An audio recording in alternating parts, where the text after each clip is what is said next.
উত্তরবঙ্গের পাহাড় ও ডুয়ার্স এলাকার বানভাসী মানুষের পাশে দাঁড়াতে কালিয়াগঞ্জের ত্রাণ সংগ্রহ অভিযানে নেমেছে সিপিএম।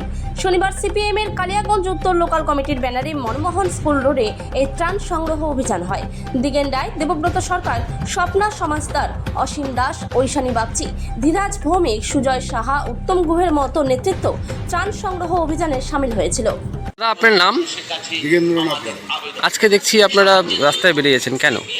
আজকে বেরিয়েছি, আজকে শুধু নয়, আমরা আমাদের 4-5 দিন হয়ে গেল উত্তরবঙ্গের যে 5টা জেলা, আমাদের পার্শ্ববর্তী জেলা দার্জিলিং, জলপাইগুড়ি, কুচবিহার, আলিপুরদুয়ার এবং কালিম্পং, যেই প্রাকৃতিক দুর্যোগে যে বন্যা যেভাবে ক্ষতিগ্রস্ত হয়েছে, সঙ্গে প্রচুর কতজন যে মারা গেছে তার ঠিক নেই, যেটা আমাদের কাছে এখন পর্যন্ত হিসাব 36 জন মারা গেছে সরকারিভাবে, কিন্তু অনেককে এখনো খুঁজে পাওয়া যাচ্ছে না। সঙ্গে বন্য পশু, গবাদি অনেক কিছুই মারা গেছে। আচ্ছা, বাড়িঘর ভেঙে গেছে, গেছে। তাদের এই সাহায্যার্থে আমরা শুধু আমার কালিয়াগঞ্জ, আমাদের ভারতের কমিউনিস্ট পার্টি, মার্ক্সবাদী গোটা রাজ্যব্যাপী আমরা ওই পরিবারদের পাশে দাঁড়ানোর জন্য ত্রাণ সংগ্রহে নিই। আচ্ছা, আজকে বেরিয়েছেন, ব্যবসায়ীদের কতটা সাড়া পাচ্ছেন আপনি?